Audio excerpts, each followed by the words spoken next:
for you. I'll tell you what, I like those.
But take a look around the grounds, and it's pretty fantastic. So Deb, Denny, and Wendy, thank you so much for hosting us again.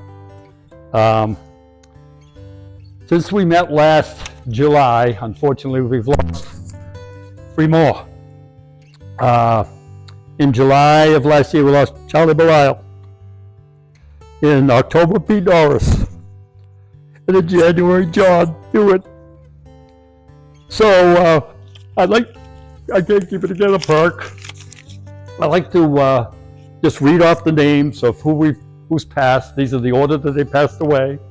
Vern Walker in 03, then Norm Tardif, Doug Avery, Keith Kalman, Wally Hurst, Coyne Turcott, Alan Riley, Tommy London, Bob Stolt, David Sawyer, Dana Mulholland, Frank Harney, Jim Goebel, Paul Keeney, Charlie Belisle, Pete Norris, and John Hewitt.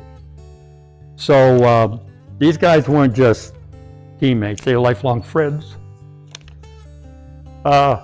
We just have a moment of silence for these guys.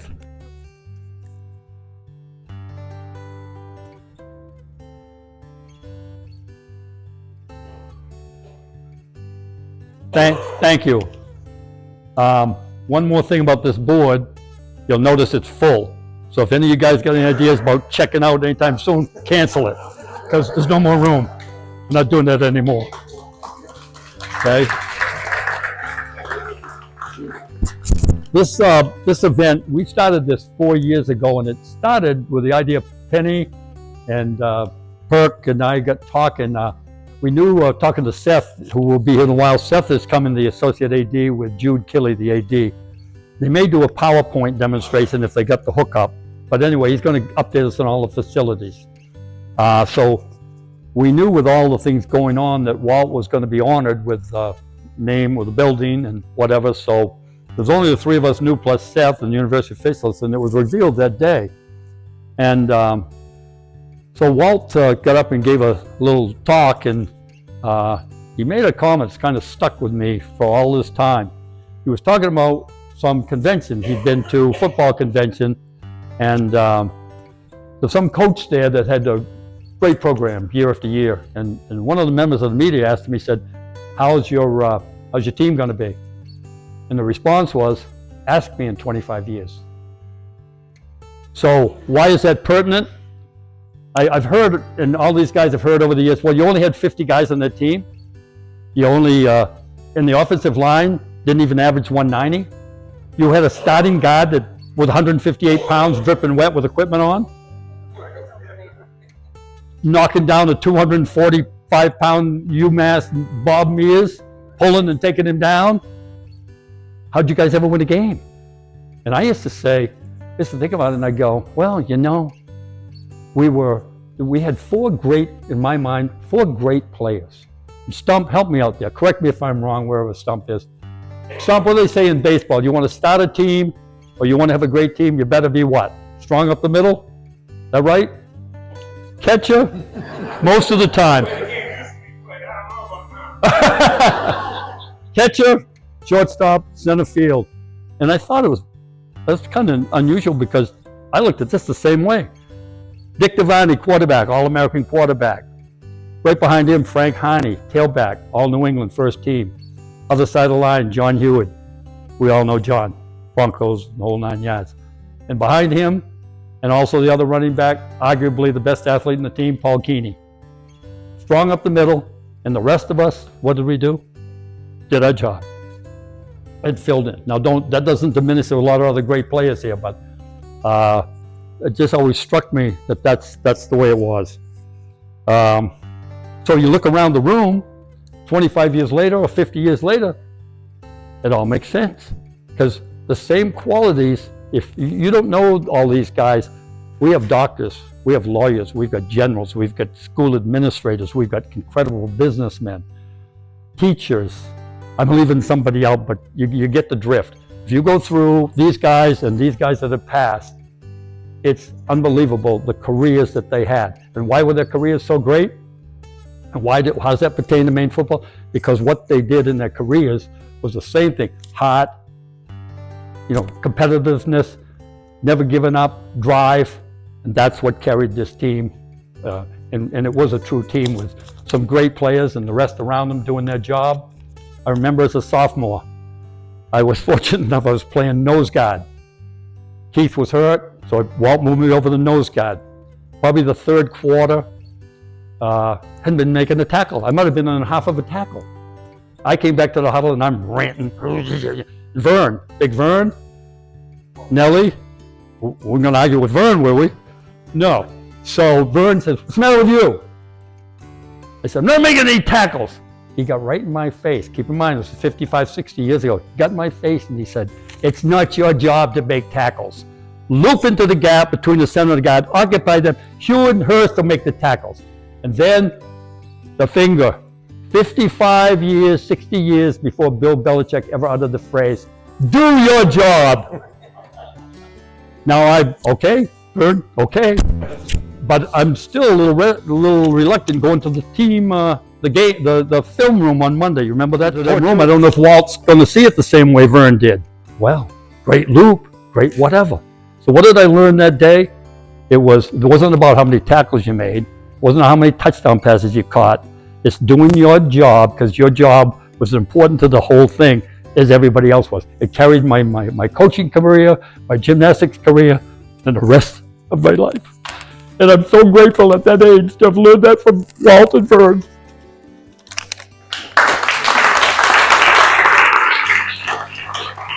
Okay, last thing for me.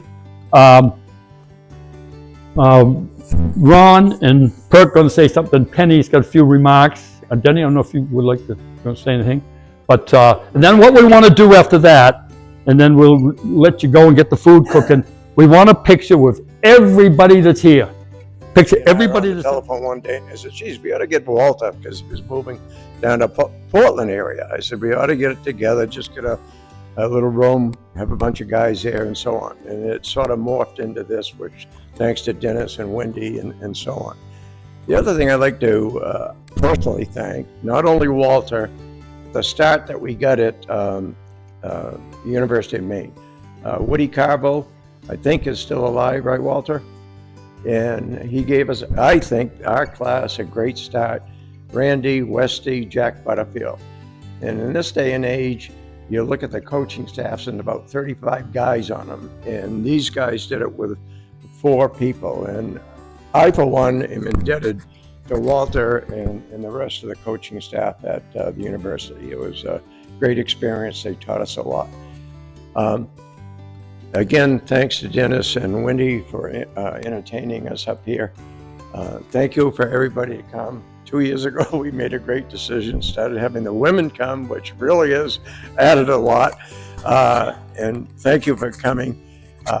And the other thing is, most of us are octogenarians now.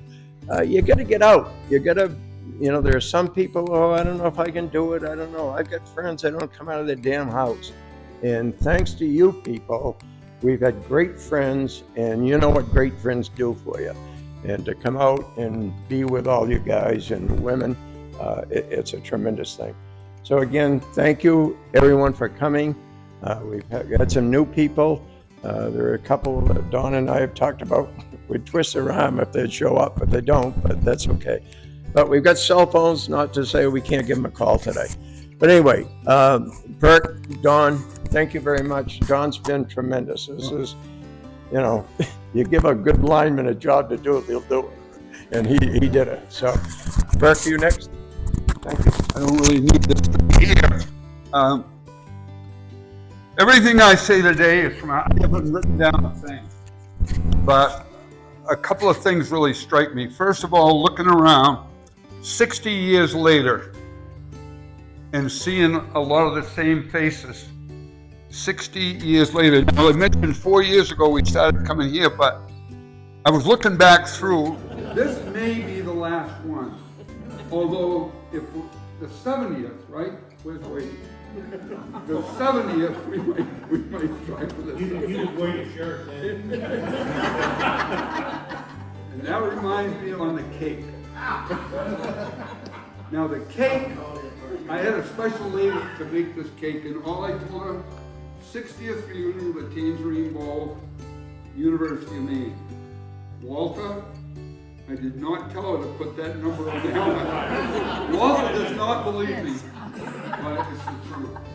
Anyway, she made a beautiful cake, and I hope everybody gets a chance to get a little piece of it, because this is such a special occasion, and to see you folks here, and I love every one of you. I think back, a farm boy coming out of Orrington, Maine, getting a chance to go to the University of Maine. Walter and Westy came down to Brewer High School my senior year. I didn't have any idea what I was going to do. And and asked me to come to the University of Maine. I weighed 168, I think, at that time. I got up by the time I was a senior, I weighed 192. But they gave me a chance to play, and you look at all the football players that are playing today on these teams. I mean, I couldn't even carry water on the field for most of them. The guys that are playing my position weigh close to 300, if not more than 300 pounds. And I look at like Haji, Ivan Braun is not here today. There's quite a few of the, Pasquale is here, but we've got quite a few linemen, offensive linemen that are still hanging in there. And we really made the team go, didn't we? And Walter was the line coach, so what he did is, I've had so many parts of my body replaced. And I told Walter, and he said, Perkins, if you blocked and tackled the way I showed you, you would have been just fine. Anyway, it's so great to see each of you here. I'm going to do a little blessing for the food we're about to have. I've been called many different names. Pastor Perkins, Paul Pendleton called me last year. It's not a Pastor Perkins, but I guarantee it's coming from my heart. And if you bow your heads, please. Two guys, Stump was a catcher in 1964. There's two guys here that played in a bowl game in the College Baseball World Series. How many people have done that? How many people across the country can say, I played in the bowl game and I played in the College Baseball World Series? Ron, Stump, Dick. And not only that, the baseball team was the second team to go into the Hall of Fame for historical history. And the baseball team, you know, third team. College World Series. No scholarships. You know, these meetings, wouldn't we all like to hear stories of all of us? We all experienced an incredible time up at UMaine. So we want to hear some stories, you know, just what you take. And so I brought up that story, so they asked me to say some words. So just keep your mouth shut. But I can't remember things very well, so I wrote them down.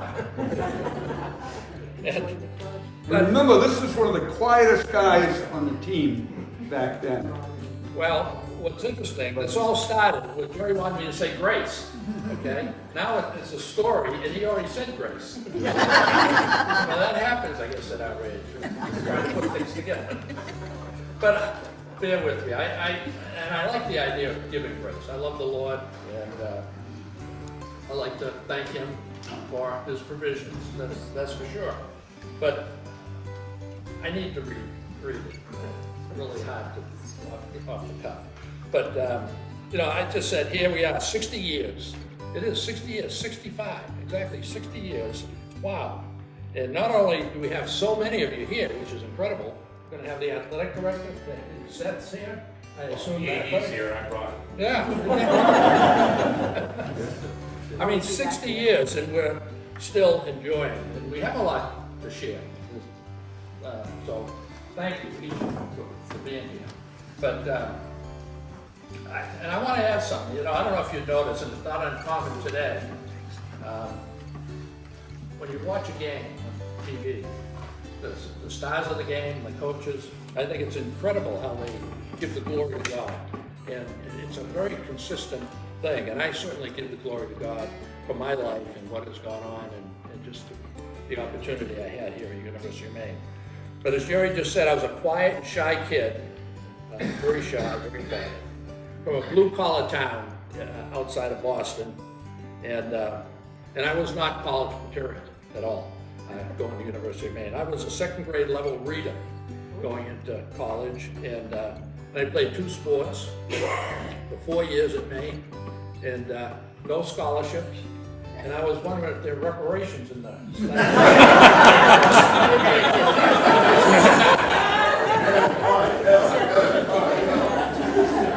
But what made our team so special, from my point of view, you've heard it from these guys, was not simply John Huard and Dick, although they were the rocks on either side of the ball, no question about it.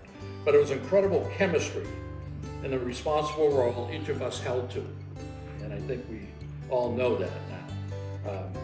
we have not probably haven't been the most talented, but I was a cornerback, and nobody ever mistakes me for Deion Sanders. No one will, Mike Hodges with your, Jerry Kramer. We wouldn't mistake, and Al Riley. Would anybody mistake him for Nick Bosa? I mean, it was incredible what we had. What we did do, though, is we did work well together. And Walt there, he can, I'm sure, just confirm all of that, right? I mean, this was an incredible team. I've received several honors in my life, but none as valuable to me as the Westman Award for this team. The award was given to a player dedicated to the team, one who represented unity and commitment. And I know I tried to live my life with that in mind as well.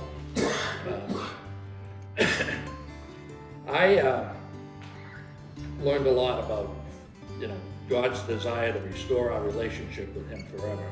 And it's His love to us and why I give Jesus Christ the glory for our experience. At age 80, 60 years from our experience here, I've enjoyed and cherished the memory of all the relationships that I've enjoyed with you guys on the gridiron and subsequent to that. So anyway, I just wanted to share a few things, and as I said to these guys, if anyone, just impromptu, want to share what our team and our time at Maine is, just speak up. I think we'd all like to hear from you. But thank you for giving me the opportunity to say a few words. And I just want to let you know that our family appreciates you very much.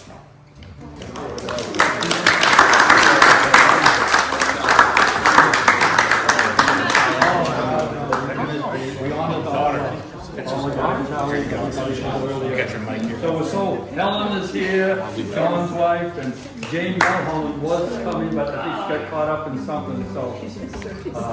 Helen, we're so grateful you're here, and Michelle, thank you. Hey Whitey, I gotta share a story about Charlie. Since Adele's here. Some of you have seen the picture, it was here last year, I forgot to bring it this year. It's the Lewis and Auburn guys under a palm tree in Orlando, Florida, looking at their student, the books, as if we were studying. Guys from Lewis and Auburn studying them. And we had no books. But Charlie brought all his books with him. So we used Charlie Bilal's books in our picture, and you all remember Charlie. That speaks to who Charlie was. Thanks for being here, Adele.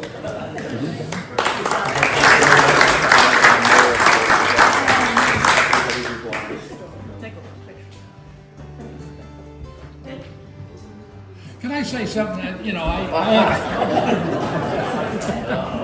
I remember the Youngstown, Ohio game. Talk about the spirit. And I can remember going out, we were behind, we were 8-0, right? Oh, 7-0. We were 7-0, and we were at halftime, we were behind, I think 22-7. All I remember, and I don't know how they did it, and I think any coach would love, and a lot of you guys are coaches. I mean, how you grab. But I remember running out of that field at halftime, and I felt like I was running 3 feet off the ground. And just the motivation that we had, the drive, we all knew we were going to win that game. And I don't know if you remember, we kept stumbling during the third quarter, and then it all came together in the fourth quarter. I don't think anybody. I'm interested. I will never forget that. I can't remember. I don't know what they said. I don't know if it was Westy or Walt or Jack or who. I don't know. Maybe one of you guys did. But if you know, I'd love to know, because we had, we could have beat anybody at that. Well, I think that was the first time that we were facing defeat, and we all kind of got together. We were just but coming onto that field, I felt like I could take on a gorilla. There you go. Exactly. Yeah. I was trying to get away from you. Ron, you know what's amazing? Maine, guys back it up. All these coaching staff. It's Coach Belichick, Coach Chunk. They were Westy, Walt, Randy, and Jack. And that's the way it was. And it was total respect. That's all we ever called them. That's what they insisted on being called. Total respect. Did any of you guys ever remember once any one of those coaches yelling at you? Not Walter. The only time, the only time we knew somebody was mad when Jack, that kid, would come out, right? We do. Well, there were a couple other times with Walter. Just enthusiastic encouragement. It's for your own good. You remember the theme was family. Wesley was big on family. We knew the coach's first name, and that chemistry we had was phenomenal. George Platter called me yesterday. He was going to come. She's in California, couldn't come. Wanted to had a half-hour talk with him. Wanted to be remembered to everybody. I don't know if you know. He went after college. Didn't know what to do. He went in the Marine Corps. Went to Vietnam. And then went back to California. He's been in Marine insurance ever since. Doing well. But he wanted to be remembered to everybody. And also, I got a note yesterday from Kyle Fitzgerald who's going to be here. And Kyle's had some emergency, so he couldn't make it. And since we all got here, some of you got stuck in that traffic. First time ever, thrilled to have him here, Bill Bieka. So Tim, remember, White Ron, you just mentioned that game, and for the Maine people, everybody familiar with Bill Green, like Bill Green's show in Maine. So I was emailing with him about something else, and I mentioned this group, and he had vivid memories of this team. And then his last email yesterday was about that game. So I'll just read you the few sentences he sent me. He said, I still remember the team very well. They were hosting Youngstown and fell behind 22-0 in the first half. All the guys went out to play football. I stayed because I believed, and the Black Bears beat them 27-22. I remember running over to the field and shouting that Maine won. I was a reporter even then and loved that team. All right. That's great. Thank you for sharing that.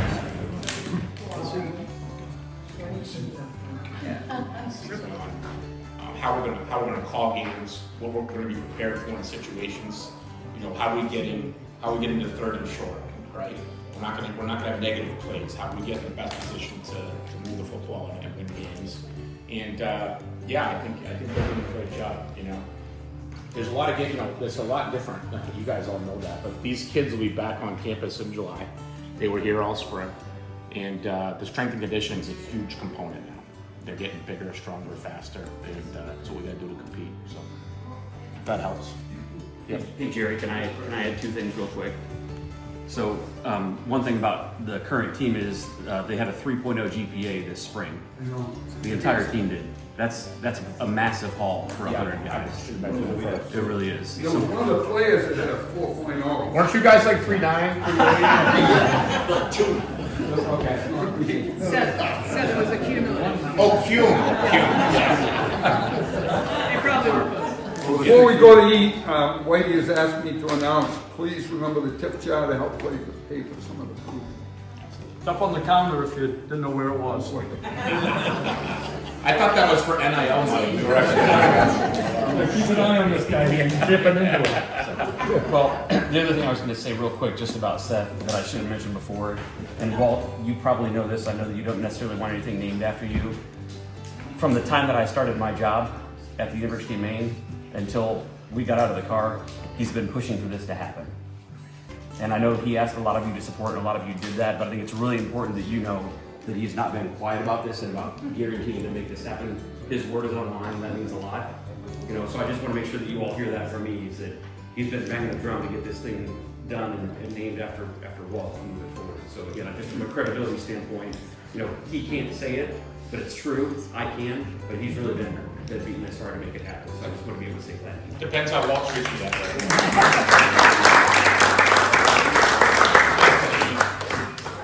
You guys gonna eat? All right.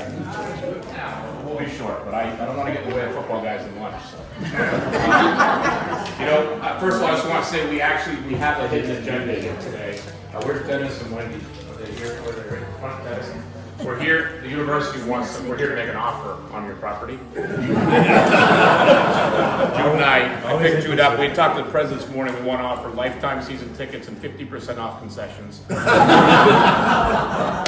we were in the car, Jude and I realized you're such a shrewd businessman, we can move on the concessions a little bit. Think it over. Think it over. One item, 50. So it's a wonderful spot, and I was just telling Jude that this is what this group means. I've talked to you guys a bunch of times. What this group means to me, personally and professionally. I think it's an unbelievable reminder every time we're around this team why we do what we do. It's a changing world in college athletics. We don't have enough time to explain it today. Jude will touch on some of that stuff, but watching you guys every year just reminds me how special teams are. And I just hope we never lose that. I just got done telling Jude I wish all of our student athletes could be here right now and see that this is a team that was a great team when they played together, and they're a great team now. And you always put the we above the we. And to me, that's just what it's all about. So you guys know how I feel, but really special to always be with you guys. You know, our athletics plans are coming together. Jude's going to give an update on that.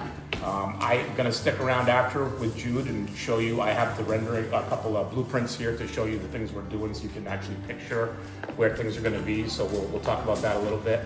And again, just thank you guys for having us and giving us a quick second. So I want to introduce Jude. Those that haven't met Jude Kelly, he's been the AD a little over 3 years now. 2.5. Jude came to us from Miami of Ohio. He was the deputy AD for just short of 6. I think you guys in the Tangerine Bowl when he started as a deputy AD there. But I'm going to tell you what, I have no promotion on the line, so this is all coming from the heart today. You should be very proud of who we have here as our athletic director. During the search process, one of the things I was on the committee that the committee talked about a lot, and the folks in the athletic department talked about a lot, is we need someone who fits up here at the University of Maine. Someone who's selfless, hardworking, unbelievable character, a great teammate, and puts the team above themselves. And I don't know if I've ever worked for anybody that's like that more than Jude Kelly. He's very humble. This is why I'm saying this today, because he won't. And we are unbelievably fortunate to have him as our athletic director. It's an exciting time at the university. As a graduate, and I've been there about, 14 years now as an employee. I've never seen so much excitement over what we're doing. I can't go in a gas station with Maine on my shirt anywhere now and not have someone grab us and scream at me about season ticket prices or something like that. So, but no, it's a great time, and I really want to give the floor to Jude, who's got some good updates. And if you haven't met him, take some time after and introduce yourself. So, Jude Kelly.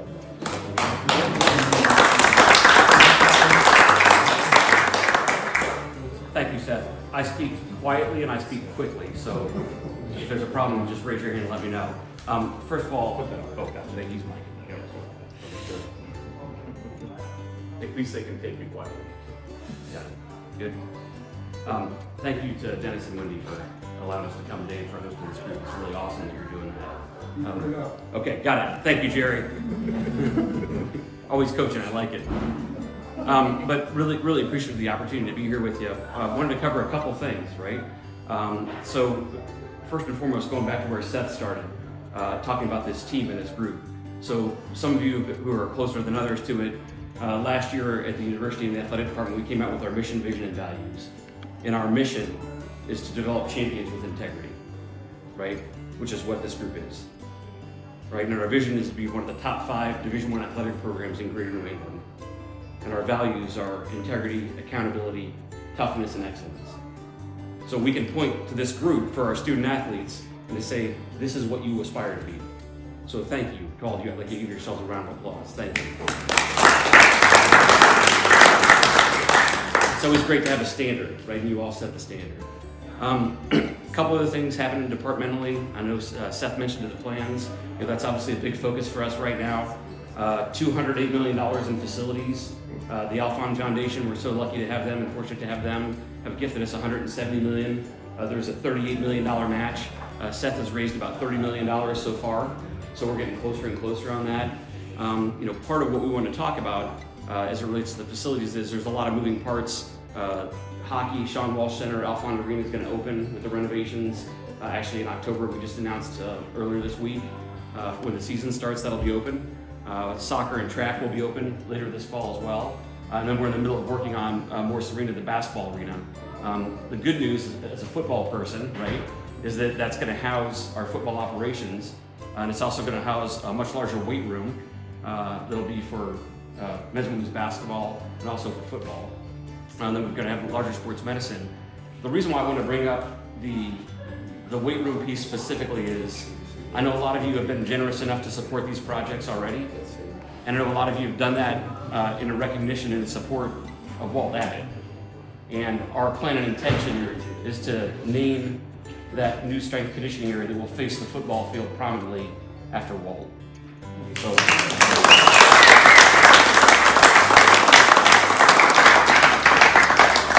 So we're pushing forward with those plans. I know we'll be following up more formally, at a later date, but I would think we're looking at homecoming, is that right? Homecoming of this year of doing that. But again, appreciate your generosity and support in doing that, and also honoring Walt. And just from a personal standpoint, we talk about the standard of this team. Walt is the standard for a coach, an administrator, or person on campus at the university.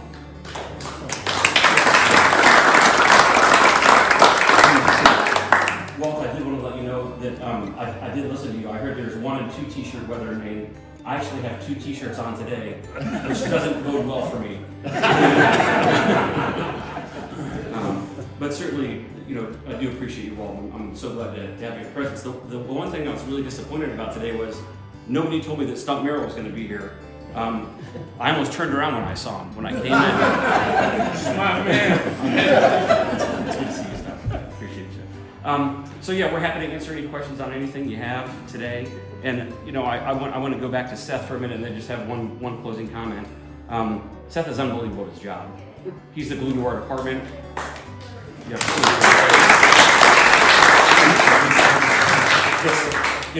He does tremendous work. He's been basically a shop of one for almost the entirety of his time. He's got a little bit more help now that we're getting him. He's a phenomenal fundraiser, but more important than that, he's a connector to people. He loves you all like you're part of his family, just like he does our student athletes. It's really neat to see. He has so much passion and really represents, it's bigger than him and bigger than our department. It's really about our state. So it's great to work with that every day and see that as an example. And he and I actually, we love to give each other a hard time. We have a lot of fun doing it. But it's been great to work with him and be indoctrinated into Maine that way. And then just in terms of the University of Maine and my job, I just want you all to know how appreciative I am to have the opportunity to be here. I love it here. This is a special place. And part of what attracts me to it is the commonality that everybody's in it for bigger than themselves. It's a blue-collar place where people are really willing to dig in. That's what I thought on the front end, and that's what I know to be true now. So it's my pleasure to be able to represent you all. I know that I'm going to make mistakes. I'm sure I've made plenty already, and I apologize for that. I'm not going to apologize for trying to make us better, and that's what we're trying to do is to live up the standard of this team. So again, really appreciative of the opportunity to be here today, and thank you all for your support, and happy to stick around and answer any questions. But thank you again for everything. Appreciate it. A couple quick things on this. So we called Dawn, but Jordan felt awful about not coming today. We kind of covered the hat trick with all 3 that wanted to be here. Jeff Mills was buying a house. His wife's buying a house. Tom Pico, our alumni director, is at a funeral. And Jordan has 6 important recruits on campus because the recruiting schedule got a little funky. So we did tell him that we were coming down here to try to find a tight end, but I'm looking around and it's getting close, guys. So we appreciate it. If you have any questions for Jude, happy to answer any questions. Question for you, Seth. Seeing as Jordan is not here, what can you tell us about the football team that's coming up this fall? Yeah. I think it's an unbelievably tricky time in college athletics, and I would say it's twice as tricky in football and basketball right now. With the transfer portal, name, image, and likeness, it's a highly competitive atmosphere out there, an environment. Jordan's had a really good recruiting class, and I'm not just saying that. We're very high on his recruiting class. We're hoping that we have a couple additions after today as well. Carter Peavy's returning as our quarterback, so we get a veteran quarterback. He's a six-year player now. So, yeah. How does that work? Hey, you guys did it. Like, you guys went up to Canada and played a bunch. You know, the defense has been a focus on a lot of the recruiting. We lost some defensive players. Some of the biggest part of recruiting is retaining the current talent you have. Chris Thomas, our best linebacker, was entering the transfer portal and then got back out and decided to stay at Maine. So that recruiting's been important too. I will tell you all this, and I work closely as I'm the sport administrator for football and men's ice hockey. So those two programs I work really closely with, and obviously Jordan has the highest character. That he is the hardest working man in our department. Like, it is not even close. And what he's done with the program that we have seen, without a doubt, is change the culture. So he's bringing in high character kids. He has a measurement system, not only on physical requirements that he's very strict with, which is what the NFL teams really adhere to. If you're going to play tackle, this is your wingspan. He adheres to that. And he also has a high character assessment of players that he's worked on with some of our NFL guys, such as Brian Gain with the Buffalo Bills, who's a Parcells guy. Jordan is using, and his staff, they're using assessments now to make sure we get the right kid that fits with our culture. And the culture hasn't been this good with our football program in quite some time. It wasn't bad before, per se, but it's elevated now. I think these guys are excited. Schedule's really good next year. It's the best schedule we've had in a while. So we'll be down our money games when we get paid to play. We're at Liberty and we're at Georgia Southern. And then we go into conference play and got some good games at home, and it looks like a pretty good schedule on paper. So yeah, I feel really good about where we're at. Jordan's put a good staff together. You can feel the energy when you're around it every day, and excited to see this fall. So. One other quick announcement: when we do the Walt Field, we're inviting Delaware up to play us that day. Well, don't go down on me right now. I was going to say, Seth, spring ball is great. Love the way the guys are hustling and running around. All we want to do is see that transfer into the games. Jordan's definitely trying to implement a more physical football team. Yeah. He wants to run the football. Watch out with the helmet. So before we break up and leave this room and go get food going, Seth and Jude, you want to come up, Seth and Jude? You guys can sit with him. Listen.